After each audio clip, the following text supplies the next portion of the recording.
तो मुस्लिम विद्यार्थ्यांना पण लागला पाहिजे, त्यांनीही पाळला पाहिजे. त्या दृष्टिकोनातून मी काही माहिती आणि विचारणा संबंधित डिपार्टमेंटकडे केलेली आहे. आता बुरखा घालून अगर तुम्ही परीक्षेला बसाल तर त्याचे अन्यही धोके आहेत. विविध पद्धतीने सुरक्षेचे पण कारण आहेत. ह्या सगळ्या बाबतीमध्ये संबंधित खात्यांनी विचार करून या निर्णयाचं नेमकं काय करू शकतो किंवा या निर्णयाच्या संबंधित लवकरात लवकर निर्णय घेऊन हा मागे घ्यावा किंवा या संबंधित मला तरी माहिती द्यावी, जेणेकरून अगर परत घेतले असेल तर चांगली गोष्ट आहे, नाही घेतली असेल तर त्वरित रद्द करावा. अशा यामुळे कमी होतील नक्की. कारण का आता बुरखा घालून नेमकं दोन विद्यार्थी आले आहे, 3 विद्यार्थिनी आली आहे की नाही, असे अन्य प्रकार आता मतदानाच्या टायमाला पण अशा गोष्टी नजरेसमोर आलेल्या आहेत. ते बुरखा घालून आलेले आहेत पण नेमकं तो त्या व्यक्तीच निघालेला नाहीये. म्हणून अशा पद्धतीचे लाड किंवा लागून चालन कोणाचेच करू नये असं मताचं मी आहे. टेक्निकली ज्या काही असतात त्याच्यातून कॉपी होण्याचा प्रकार तुम्ही पत्रात उल्लेख केलेला. हो, कारण की कसं होते नेमकं बुरखा घालून अगर कोण विद्यार्थ्यांनी अगर बसत असेल तर नेमकं किती प्रामाणिकतेने तुम्ही परीक्षा देता याच्यावर प्रश्नचिन्ह निर्माण होतो ना. आणि मग अन्य विद्यार्थ्यांनी काय चूक केली आहे, हिंदू विद्यार्थ्यांनी काय चूक केली आहे, मग आम्हाला ड्रेस कोड आमचे नाही असू शकत का, आम्ही विविध आमच्या धर्माच्या प्रचार प्रसार नाही करू शकत का. म्हणून अशा पद्धतीचं पत्र लिहून एकंदरीत संबंधित डिपार्टमेंटला याबद्दल लक्ष घालण्यासाठी मी सांगितलेलं आहे.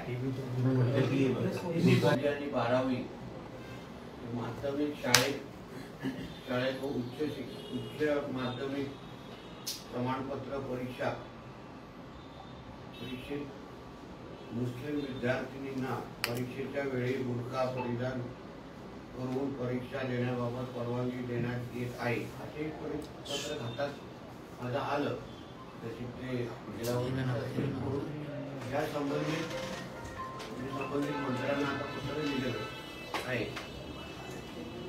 जिथे त्यांना स्पष्ट केलं आहे की अशा पद्धतीचे कुठल्याही लागून चालण्याचा प्रकार आपलं हिंदुत्वादी सरकार असताना होऊ नये. प्रत्येकाने या देशामध्ये राहत असताना जो अन्य धर्मियांना नियम लागतो त्या पद्धतीची मागणी मी संबंधित मंत्र्यांकडे पत्राद्वारे मी केलेली आहे. शेवटी राज्यात हिंदुत्वादी विचाराचं सरकार असल्यामुळे असं कुठलेही लागून चालन आम्ही सहन करणार नाही ही भूमिका आमची पहिल्यापासून असल्यामुळे अशा पद्धतीचं पत्र मी दिलेलं आहे. जीआर नेमका कधी काढलेला आहे आणि जर असे जीआर अधिकाऱ्यांनी काढले असतील तर काही कारवाईची मागणी जीआर तसा 2024 आहे, गेल्या वर्षीचा आहे. पण माझं माहिती म्हणून मी अशी मागितली की आतापर्यंत हा जीआर तुम्ही लागू केलेला आहे का, असा अगर कुठला नियम अगर लागू असेल तर तो रद्द करा. कारण अशी लाड करायची आता आपल्याला गरज नाही. म्हणून त्या पद्धतीचं पत्र मी पहिले लिहिलेलं आहे. एकदा पत्रासंबंधित मला माहिती आली तर त्या दृष्टिकोनातून आम्ही पावलं उचलणार. सर 10वी-12वीच्या परीक्षांमध्ये चेकिंग करताना लॉ अँड ऑर्डरची स्थिती होऊ शकते का, स्वतः चेकिंग करताना बरेच ऑब्जेक्शन घेतात, मग गोंधळ होतो. हो, करायला काय होतं जेव्हा कोणी ऑब्जेक्शन घेतं तर मग ही हमारे धर्म के खिलाफ आहे, ही इस्लाम के खिलाफ आहे असं बोलण्याची भाषा सुरू होते. पण मुलांमध्ये अन्य विद्यार्थी अगर आपला धर्म शाळेमध्ये आणत नसतील, कॉलेजमध्ये आणत नसतील तर मग मुस्लिम समाजाने पण तो आपल्या स्कूल कॉलेजमध्ये आणू नये हा सरळ स्पष्ट मुद्दा आहे. तर तुम्हाला अगर कोणी प्रश्न विचारला तरी तुम्हाला चटके लागतात. यापेक्षा तुम्ही तुमचा धर्म तुमच्या घरापर्यंत आणि तुमच्या धर्मशाळांपर्यंत ठेवा. तो दुसऱ्यांवर लादण्याचा प्रकार करू नका एवढंच आमचं म्हणणं आहे. तुमच्या या प्रतिक्रियेनंतर विरोधकांचं असं एक मत यायला लागलेलं आहे की मंत्र्यांनी अशा स्वरूपाची थेट भूमिका घेणं म्हणजे परत तुम्हाला जे पोलरायझेशन करायचं आहे किंवा अल्पसंख्याकांच्या मनामध्ये प्रश्न उपस्थित करायचे. लागून चालन म्हणजे एका विशिष्ट धर्माचं लागून चालन होऊ नये ही आमची सरकारचीच भूमिका आहे. मी काही वेगळं बोलत नाहीये. म्हणून अशा पद्धतीचे चुकीचे अगर परिपत्रक निघाले असतील किंवा जीआर निघाले असतील तर सरकार म्हणून सरकारचा प्रतिनिधी म्हणून, सरकारचा भाग म्हणून बोलण्याचा मला अधिकार आहे. आणि म्हणून मी ते संबंधित मंत्र्यांच्या निदर्शनास आणून दिलेलं आहे की बाबा अशा प्रकारचे अगर GR आणि परिपत्रक निघाले असतील तर तुम्ही त्वरित रद्द करा. कारण का एका धर्माचे लाड करण्याचं कुठेच काय कुठली भूमिका घेता कामा नये अशा मताचे आम्ही सगळेजणच आहोत. बरोबर. आता काही दिवसांपूर्वी भाजपचे आणि संघाच्या संघटनेच्या संदर्भात बैठक झाली.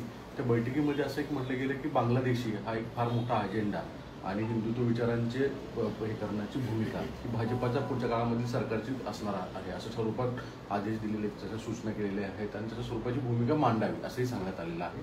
एक लक्षात घ्या, मुळामध्ये हिंदुत्व हा अजेंडा हा राजकीय कधीच असू शकत नाही. हिंदुत्व आपल्या हिंदू राष्ट्रामध्ये जगत असताना हिंदुत्वाबद्दल बोलणं हे मुळामध्ये राजकारण आणि मतं मिळवण्याचा विषय राहत नाही. म्हणून हिंदुत्वाचा प्रचार प्रसार करणं हे भारतीय जनता पक्षाचा आणि हिंदुत्वादी विचाराच्या प्रत्येक कार्यकर्त्याचा आणि पक्षाचे कर्तव्यच आहे. म्हणून त्याच्यासाठी वेगळं राजकारण आणि निवडणुका याला आम्ही कधीच प्राधान्य देत नाही. ठीक, हिंदी सर, आपने शिक्षा मंत्री को पत्र लिखा और ये कहा है कि परीक्षा केंद्र पर जो बुर्खा पहनना जो है नॉट अलाउड किया जाना चाहिए. क्या कहेंगे सर? ठीक है, ऐसा है कि पिछले साल का एक GR मेरे पढ़ने में आया, मालूमात मेरे को किसने को दी. उसमें ऐसा लिखा था कि जो 10वीं और 12वीं के जो छात्र हैं उनको बुर्खा पहनने की परमिशन दी जाए एग्जाम लेने के वक्त. मेरा मुद्दा ऐसा है कि इस तरीके का पुष्टिकरण की राजनीति ये हमारी सरकार ने पहले दिन से कहा है कि हम लोग करेंगे नहीं. हमने इतना ही मैंने मेरे पत्र में लिखा है कि इस बारे में जिस तरीके का जो नियम तुम हिंदू विद्यार्थी को लगाते हो, अन्य धर्मीय को लगाते हो, वैसे ही नियम मुस्लिम विद्यार्थी छात्रों को भी आप लगाना चाहिए. मतलब हिंदू छात्रों के लिए अलग नियम और मुसलमान छात्रों के लिए अलग नियम, ऐसा महाविद्यालय और ये स्कूल कॉलेज में तो नहीं होना चाहिए. तो इस तरीके का पत्र मैंने वहां लिखा है. और उसके साथ ये सिक्योरिटी का भी इशू है. स्कूल में कॉलेजेस में बुर्खा पहना कौन आ रहा है, वो सच्ची में वो विद्यार्थी है क्या, फिर कॉपी के भी बहुत असंख्य विषय बढ़ सकते हैं. तो इस सारे के मामले में मैंने जो डिपार्टमेंट के जो मंत्री है उनको पत्र लिख के कहा है कि इस तरीके की चीजें अगर आपके डिपार्टमेंट में हो रही होगी तो आप उसको सही कीजिए. सर, आपने कॉपी केस का जिक्र किया. बोर्ड एग्जाम के दौरान बड़े पैमाने पर ऐसा देखा जाता है कि कॉपी के केसेस जो हैं काफी इलेक्ट्रॉनिक डिवाइसेस हैं. तो आप चेकिंग के दौरान लॉ एंड ऑर्डर का स्थिति होती है. कई बार कोई ऑब्जेक्शन लिया तो दूसरे स्टूडेंट्स को वहाँ पर हंगामा होता है, दूसरे स्टूडेंट्स को डिस्टर्ब होता है, टाइम वेस्ट होता है इन सब चीजों में. क्या बोल रहा हूँ ना, मेरा जो मैंने स्पष्ट क्या कहा है कि स्कूल और कॉलेजेस में अभी हिंदू धर्म में भी हम लोग अलग अलग तरीके से हमारे धर्म का प्रचार करने के लिए हम लोग अलग अलग हमारे कपड़े और वो सारी चीज पहन सकते हैं. हम अगर विद्यार्थी बन के अगर हिंदू समाज के लोग वहाँ आके अगर परीक्षा दे रहे हैं तो उसी तरीके का दूसरे धर्म में भी करना चाहिए.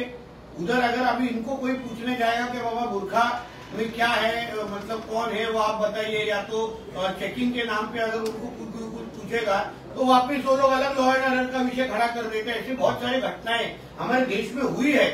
कॉपी के बहुत सारे इंसिडेंसेस हुए हैं जहाँ बुर्खा का सहारा लेके कॉपी के भी अलग अलग इंसिडेंसेस हुए हैं. इसलिए हमारा इतना ही मानना बोलना है, ऐसी किसी भी तुष्टिकरण की चीजें हम लोग हमारे राज्य में करेंगे नहीं. हमको सभी को उस तरीके का अच्छा शिक्षा देनी है, एजुकेशन देना है और उस तरीके से हमको काम करना है. सर, लेकिन आप जब इस तरह की मांग उठाते हैं तो विपक्षी पार्टियां ये कह रही हैं कि बुर्खा और हिजाब पहना जो है वो एक पर्सनल ओपिनियन है, पर्सनल व्यू है, आप इससे किसी को अलग नहीं कर सकते. तो आप पर्सनल चीजें तो आप अपने घर पे रखिए, स्कूल कॉलेजेस में मत लेके आइए. आपको अपने पर्सनल बुर्खा पहनना है, कुछ रखना है तो आप अपने धर्म का जहाँ आप अपने धर्म के बारे में बात करो वहाँ पहनिए.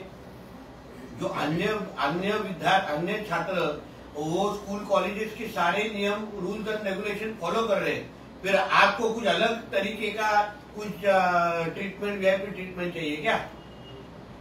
ये कोई पाकिस्तान या अफगानिस्तान नहीं है.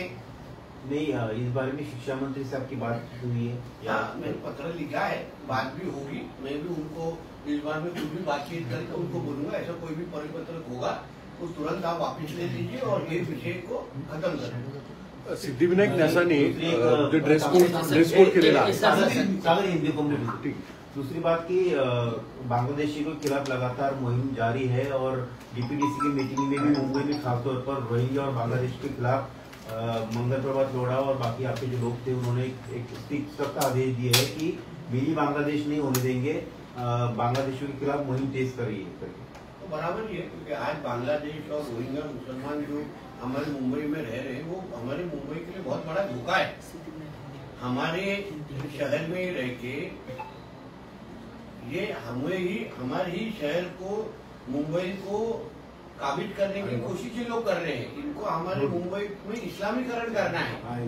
जो ये देश में और राज्य में रहते हैं उस देश और राज्य को अस्थिर करने का काम ये बांग्लादेश और रोहिंग्या ने अभी तक किया है। ऐसे इनके बारे में अनुभव है। इसलिए डीपीडीसी में हो, हमारे लोढ़ा जी हो, किरीट जी हो, जो कोई भी इस बारे में भूमिका ले रहे वो मुंबई के और महाराष्ट्र के हित में ले रहे कि हमको ये गंदगी नहीं चाहिए और इसको हमको हमारे डंपिंग ग्राउंड में नहीं चाहिए। पाकिस्तान और बांग्लादेश नाम का जो डंपिंग ग्राउंड है ना, वहाँ डाल दीजिए, वो सारी गंदगी उधर डाल दीजिए। हमारे देश में हमको एक भी बांग्लादेश और रोहिंग्या एक भी नहीं मानना चाहिए। इधर हर एक को चुनेंगे और इधर से गंदगी को लात मार के बाहर भगा देंगे। सर, सिद्धिविनायक प्रशासन की तरफ से ड्रेस कोड लागू किया गया और ये कहा गया है कि जो भी श्रद्धालु आए वो भारतीय परिधान में आए, लेकिन सुप्रिया सुले ये कहती हैं सिद्धिविनायक मंदिर का ये फैसला मुझे आश्चर्यजनक लगा। ऐसा है ना, ताई को हमेशा हिंदू और हिंदू धर्म के बारे में हमेशा हर चीज चुपती है। कभी भी इस्लाम, ट्रिपल तलाक के बारे में उनको बोलने को बोले तो वो उसकी प्रशंसा ही करेंगी। इसलिए सुप्रिया ताई से अलग हमको कुछ अपेक्षा नहीं है कि उनको हिंदू एलर्जी है, इसलिए उनसे जो अपेक्षित उत्तर था वही मिला है।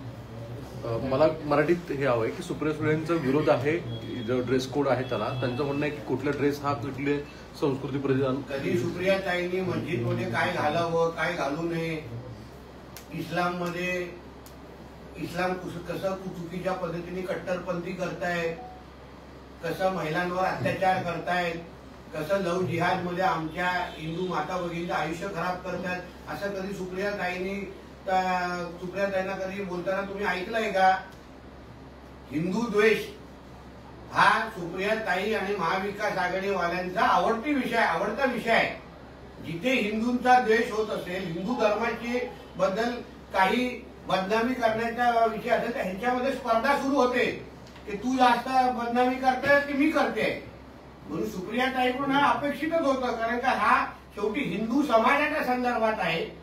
एक चांगली गोष्ट जे सिद्धिविनायक मंदिराच्या माध्यमातून जे जाहीर केलं गेलेलं आहे ती चांगलंच आहे, कारण आपण आपल्या मंदिरात जात असताना आपण काय घालावं एवढा विचार करून अगर हिंदू समाज अगर तिथे गेला तर त्याच्यामध्ये काही चूक नाही आहे। आणि अशी मागणी अगर सिद्धिविनायक मंदिरांनी केली तर त्यांचं कौतुकच करायला पाहिजे। अन्य सगळ्याच मंदिरांनी या बाबतीमध्ये खरं म्हटलं तर ते उदाहरण असंख्य काही मंदिर करतात पण आहे, पहिलं मंदिर नाही आहे, पण अन्य सगळ्याच हिंदू धर्माच्या स्थळांनी अशा पद्धतीची भूमिका घेतलीच पाहिजे, जेणेकरून आपल्या हिंदू धर्म आणि देवी देवतांबद्दल आपलं प्रेम आणि कट्टरपणा हा वाढलाच पाहिजे, याचं आपण कौतुकच करावं।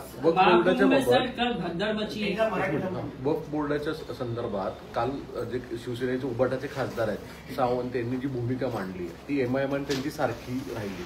आता उद्धव ठाकरे आणि आदित्य ठाकरे त्याला कव्हर करताना म्हणतायत की भाजपचं हिंदुत्व हे हिंदुत्व नाही, आम्ही वक्फला विरोध करतो, याचा अर्थ आज ओबीसी आणि उद्धव ठाकरेमध्ये काहीच फरक राहिलेला नाही, हे करण अर्जुन झालेले आहेत,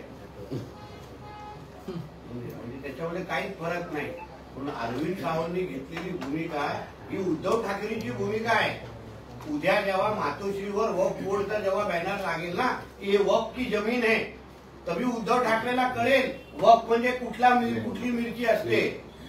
जोपर्यंत स्वतःवर होत नाही, कर्जतचं फार्म हाऊस, मातोश्री, वक्फ बोर्डचा बोर्ड लावून टाका ना, मग वक्फला देऊन टाक, एवढं तुझं प्रेम असेल तर मग बडबड कर। ज्यांच्या जमिनी हिंदू समाजात ज्यांच्या जमिनी गेल्या आहेत ना त्यांचं दुखणं वेगळं आहे, ते उद्धव ठाकरेसारख्या हिरव्या सापाला कधीच कळणार नाही. सर, वक्फ बोर्ड को लेकर अरविंद सावंत जो उनके सांसद हैं वो सॉफ्ट कॉर्नर लेते हुए दिखाई दे रहे हैं, क्या कहेंगे? देखिए, ऐसा है कि उबाटा नाम का जो ये गठ है, ये महाराष्ट्र की मुस्लिम लीग है. जो मुस्लिम लीग की भूमिका होती है वही उद्धव ठाकरे की पार्टी की भूमिका होती है. इसलिए कल जब इनका मातोश्री जो घर है वो जब भी वक्फ के अंदर वक्फ बोर्ड जाके उसके ऊपर बाहर बोर्ड लगा देगा ना, तभी उद्धव ठाकरे को समझेगा वक्फ कौन सी क्या चीज है. जब तो खुद पे बीतती नहीं है. आज बहुत सारे हिंदू समाज के लोगों का हक की जमीन, हक का घर ये वक्फ बोर्ड ने ले लिया है, उनकी जिंदगी बर्बाद कर दी है. वो जब तक उद्धव ठाकरे के ऊपर खुद पे बीतेगी नहीं तब तक उनको विषय समझेगा भी नहीं. ओवैसी के सुर में सुर मिलाते हुए आप ये देखते हैं दोनों जुड़वा भाई है. यार ओवैसी को दूर से देखेंगे तो उद्धव ठाकरे दिखता है, 5 जगह दिखता है तो ओवैसी है. सर, एक लास्ट कमेंट सर महाकुंभ में भगवती विपक्ष मिसमैनेजमेंट को लेकर सवाल खड़े कर रहे हैं. ऐसा है, जिस तरीके से हमारे मुख्यमंत्री योगी आदित्यनाथ जी ने महाकुंभ का आयोजन किया है, कुछ भी पहले फायर की घटना घटी उसके बाद तुरंत उसके ऊपर एक्शन लिया गया, वापिस सब कुछ ठीक हुआ गया. वैसे आज जो कुछ भी हुआ है, हमारे मुख्यमंत्री योगी आदित्यनाथ जी सक्षम है. महाकुंभ ये हमारे देश और विदेश में इनकी सराहना हो रही है. तो इसलिए उसके बारे में उंगली उठाने वाले ने 2 बार सोचना चाहिए. इस तरीके का आयोजन जो कभी भी कोई भी कांग्रेस या इंडिया अलायंस की सरकार नहीं सकती थी, वो इतिहास हमारे योगी आदित्यनाथ जी ने करके दिखाया है. Thank you sir.